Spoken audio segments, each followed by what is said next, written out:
Hey guys, welcome to Contest Prep University. I'm Joe Klemczewski with Adam Atkinson, and we are in episode 2 of our second edition of Myths and trying to crack some of these issues for you. The second one we're going to talk about is eating carbohydrates at night, or just having a certain schedule where, some coaches would say, get them all in the morning. And now with intermittent fasting and time-restricted eating, some people are changing that and like a preponderance of them pre and post workout, which we'll talk about.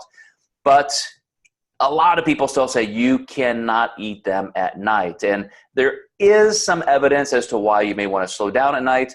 But as a hard, fast rule compared to just eating your food when you want, Adam, how would you address this issue?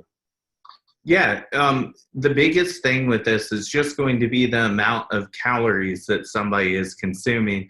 Again, leading people back to our diet contest ladder or our contest diet ladder, calories are going to be the biggest impact on your weight loss. And I think this myth started because when people, struggle with hunger, it's at night. So anytime they go over their calories, it tends to be the end of the day versus the middle. Or, how many people do you know that go out and eat ice cream for breakfast? It just doesn't happen that much. So, we tend to see those overages at night statistically. And I think this is why that myth started. But it's more so, it's the overage of calories, not the fact that it happened at night. So I think that's how that myth got started, but it's really the amount of calories that's going to matter versus, consuming them either morning, midday, or night.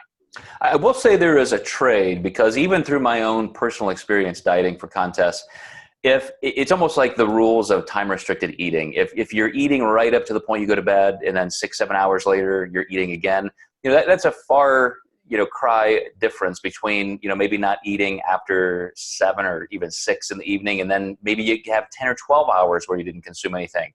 But that doesn't mean you have to do it that way. There is evidence. I remember Dr. Bill Campbell, former president of the ISSN, did a meta-analysis, and they looked at all of the research, everything out there in terms of everything from 2 meals a day to something like 7 meals a day. And like you said, as long as calories were the same, there was just no difference in loss. And so I think there's a lot of evidence to support that. But I will say that you should still do something that works for you. If you have a really slow metabolism and it just helps you even through just a discipline to not eat carbs with your last meal, totally fine. But anecdotally, I do find that I know when my body is going through those calories, Adam. So there are times when I could eat at night, and even if I'm trying to lose weight, all of a sudden I see that little plateau. Other times I'm getting up at midnight or 1 in the morning because I'm up reading or working, and I grab a big snack, and I end up losing weight. It's just it really just comes down to the calories, as you said. Absolutely.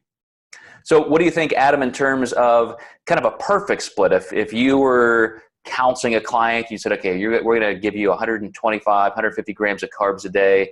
We want to make sure your pre-workout and your post-workout is really solid, and you have another meal or so, to fortify against hunger. If you were going to say, sure, it's okay to have a snack at night, what would be a good, even carb-based snack to eat after dinner? Yeah, for a nighttime snack, I'm really flexible with foods, obviously, but I think it's more a pairing of foods versus just like a specific carb meal. So making sure that that meal is complete, because if they just have a carb, they just might have unsteady blood sugar levels with that meal and might find themselves hungrier. So I think it's more about the pairing of the protein and carb. Maybe even some additional fat for a nighttime snack. And of course, having that meal planned versus, scrambling at the last minute to track it when you're already hungry at night. Because that's often when people go over. So, for me, like a nighttime snack tends to be like 3 whole eggs, and then I actually throw that on just like 2 pieces of wheat toast. So kind of like a breakfast meal at night, but that's always worked really well as a staple for me personally.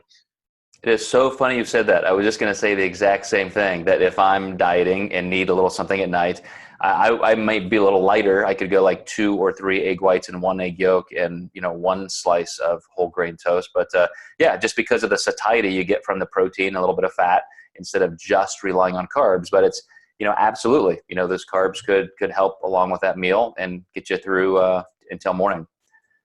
So that's awesome.